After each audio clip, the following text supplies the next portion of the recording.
Hello, everyone. Welcome back to Toilisted Titles. My name is Justin Stevens. I'm back with you for another bonus episode. I thought, you know what the heck? We've got football starting tonight. Actually, starting in about 40 minutes. It's finally upon us, guys. We've worked hard this entire off season to help bring you as much content as we possibly could to help you be prepared for your fantasy football season this year. Now all that's left is the celebrating. So we start off tonight with the Rams and the Bills, and so I decided I wanted to put together my predictions for how the season is going to fall across the NFL. So not that it really means much of anything; it's just my opinion. But I thought it would be a fun little quick episode to do right before, just kind of like a pregame party here.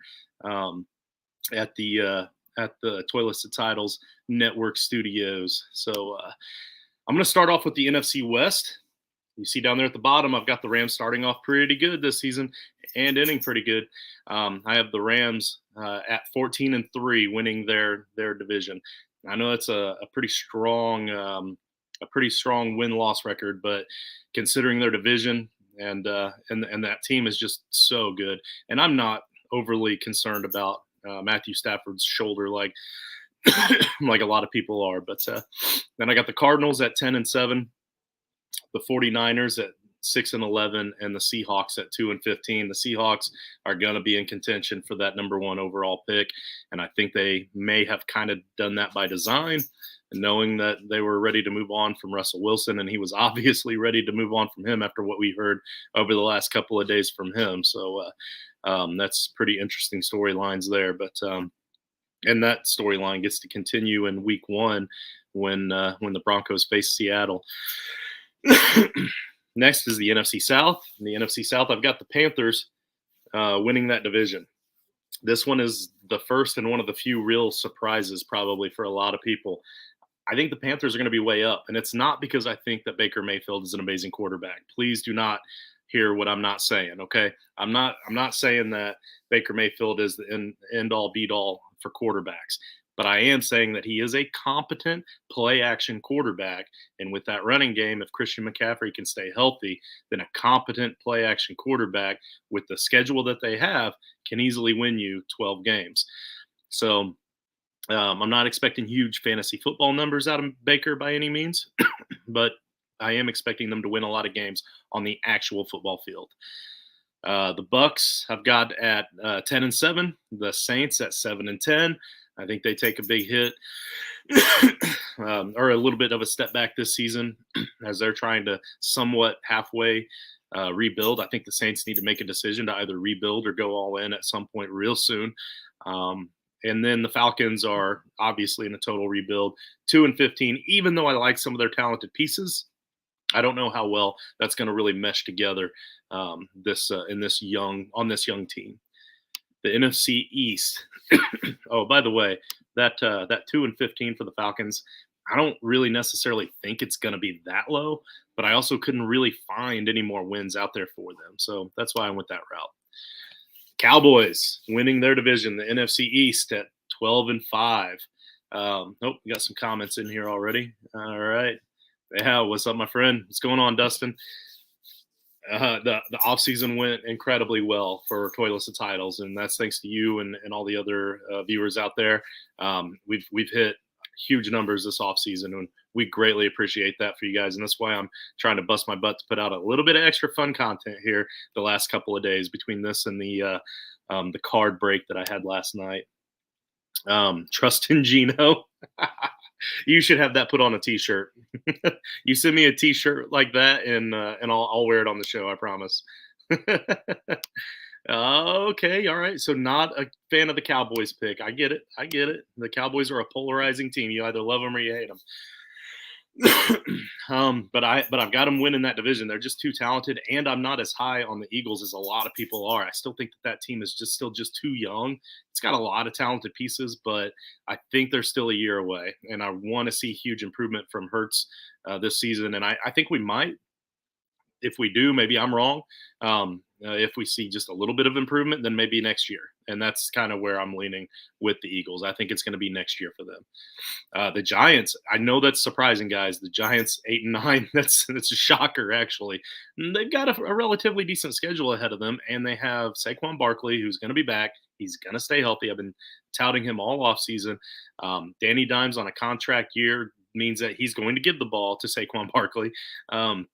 So I like the 8-9 pick there, and then the Commanders at 6-11 were a bit of a surprise too. I didn't really anticipate that I would pick them that high, but I do still like that defense. When that defense is healthy, they're solid enough to stay in games and keep things close.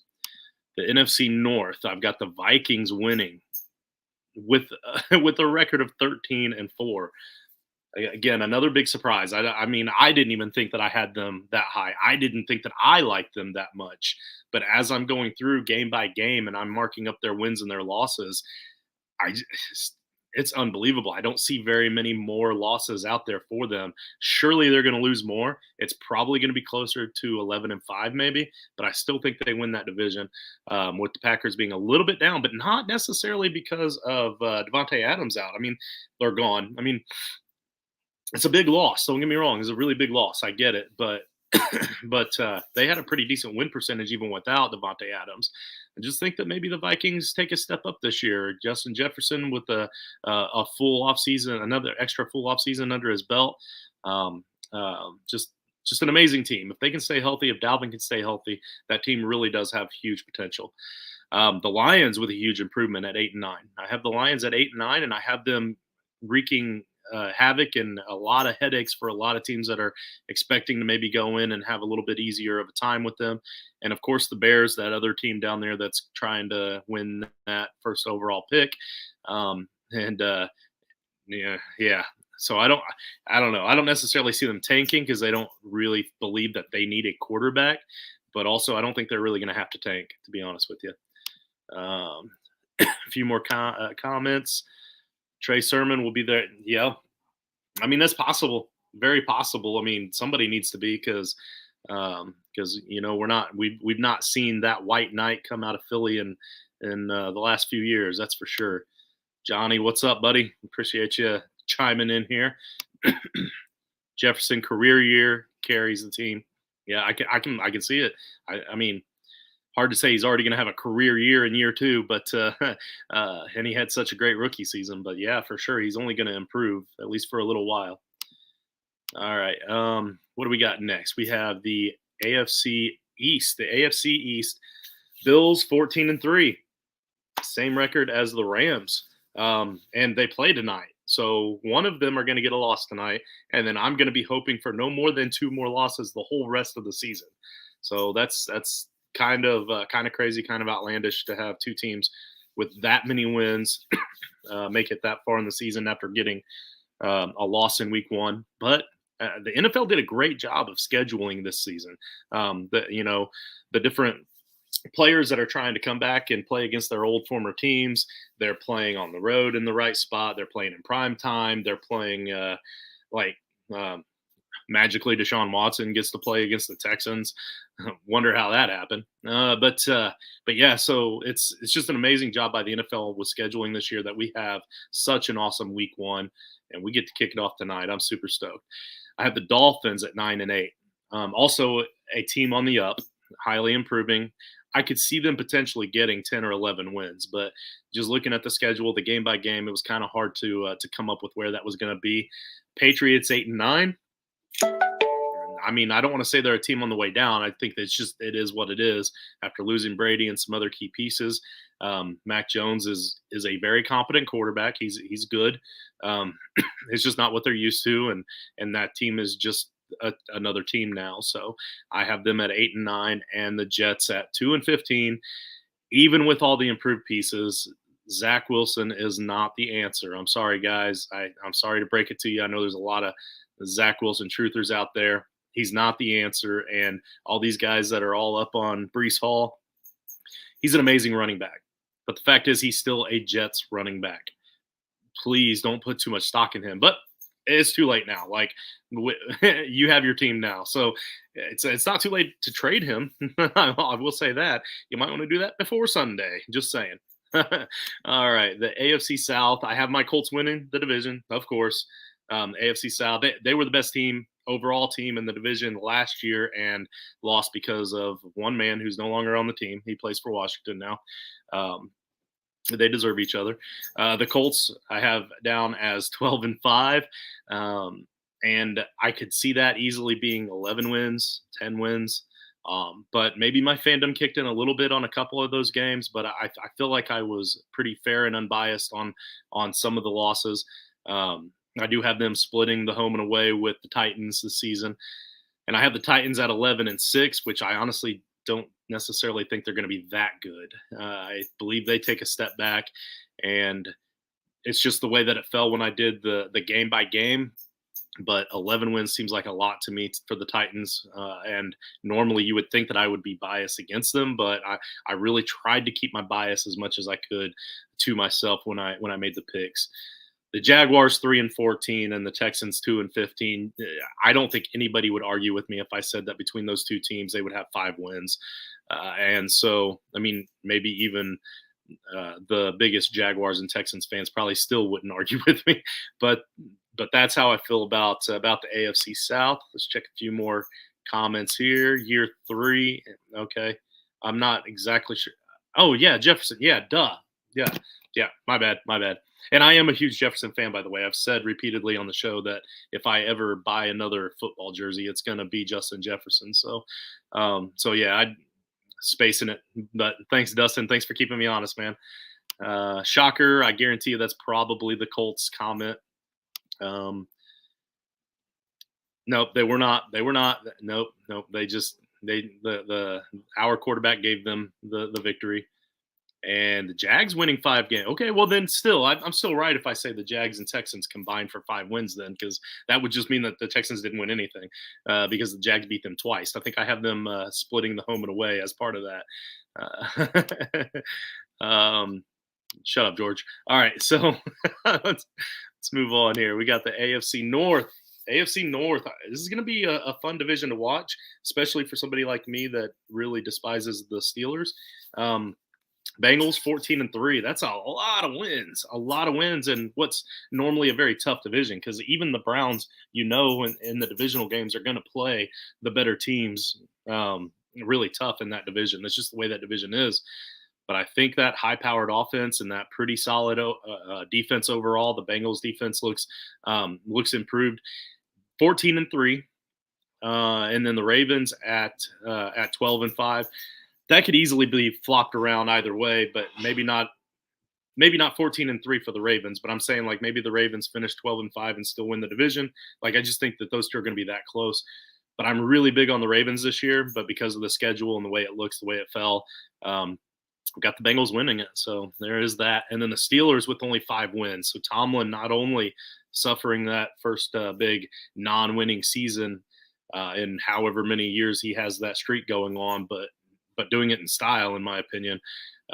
It's going to be rough. I think it's going to be really rough. I like a lot of the tools on the team for fantasy purposes because I feel like they're going to be down and throwing a lot. And of course, even with that, Najee Harris is a beast, and he's going to get the workload at running back. So fantasy-wise, I like the team. I just don't know exactly how that's going to play out on the field. And then the Browns, I will never root for them again. Never once again because of the whole Deshaun Watson stuff. I boycott it. I'm still giving them 3 wins, and honestly, I think that only one of those come with Deshaun Watson. They have a pretty tough schedule on top of being just a gross and bad team. AFC West. The AFC West is going to be a fun one, a tight one, and if Rich is watching, he's going to hate me. Broncos 13-4, Chargers 12-5, Raiders 11-6, Chiefs 10-7. The majority of all of their losses will be against each other. But I'm going to love this division. It's going to be a fun one. A lot of great offenses, a lot of pretty solid defenses, a lot of great games between them. I would not be surprised if this was flopped exactly the other way or if any other team was in any other win-loss or whatever. But this is how it played out when I did a game-by-game estimate on how I thought the season was going to go. I'm not upset with it. It is what it is. It's going to be fun to watch, and it'll be fun to see how it all plays out. 15 minutes in, hey, we're doing good because I feel like I'm going to be done in just a few minutes here. So, wild card round. You'll see down at the ticker at the bottom, I've got the wild card round for the AFC and the NFC scrolling across the bottom. But let's start with the AFC. So that, oh, nope, the NFC. Okay, yeah, we're going to start with the NFC. The NFC, I have the Rams with that number 1 seed in the bye. The Vikings as the 2 seed will defeat the number 7 seed Packers. And I feel like that's going to be a trend. I think I have them winning, splitting the home and away, and then beating them in the playoffs here. Then the number 3 seed Panthers, I have actually defeating the number 6 seed Buccaneers. And the number 4 seed Cowboys will defeat the number 5 seed Cardinals. So I have no seed upsets, which isn't surprising. Like, you would think that if I'm going to lay out all my predictions throughout the season, the best teams I think are the best teams here and there are going to be the ones that at least win the first round, right? And then the AFC, I have the Bills as the number 1 seed. Number 2 Bengals are defeating the number 7 Titans. The number 3 Broncos will defeat the number 6 Cardinals, the number 6 Chargers. And then I again, not considering my bias at all, I do believe that the number 5 seed Ravens will be a better team than the number 4 seed Colts. So I have the Ravens beating my Colts in the wild card round. And again, I think they'll just be the better team. The only reason they're not the better seed is because they didn't win their division in my predictions. So let's see. I'm trying to avoid my bias. Let's see. Next, we have the divisional round. So in the divisional round, I've got the Rams defeating the Cowboys, the Vikings defeating the Panthers, and then in the AFC, the Bills defeating the Ravens, and the Bengals defeating the Broncos. So that's going to bring us down to a Rams-Vikings NFC championship matchup and a Bills-Bengals AFC championship matchup. And in those conference finals, I've got the Rams beating the Vikings and the Bills over the Bengals, which brings us to the Bills and Rams again in the Super Bowl. So that would mean they're going to play the first game against each other tonight, and then the Super Bowl game to wrap things up at the end of the season. So for what it's worth, in the Super Bowl, I have the Bills over the Rams, even though I have the Rams beating the Bills tonight. So I mostly chose the Rams over the Bills tonight because they were the home team. When I was in Vegas, I made this big parlay bet, and they're the only game that's really like a close matchup in my mind. And I only chose the Rams because of that home field advantage. I'm going to stick with them for week 1.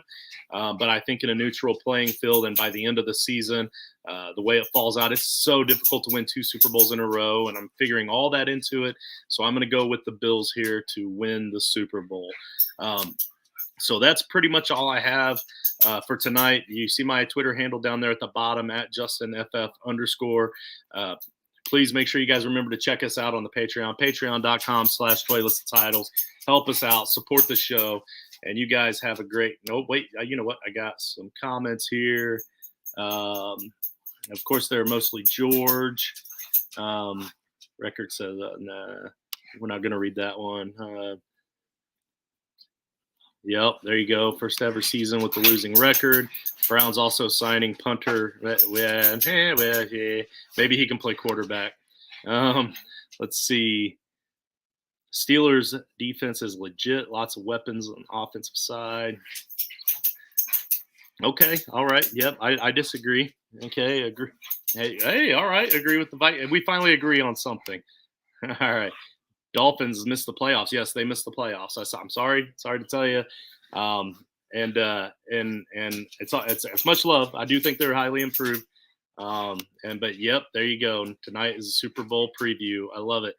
All right, well, I'm going to get off here, you guys. I'm going to get ready for the game, and I hope you guys are getting ready for the game as well. I hope you all have fun, and good luck this season.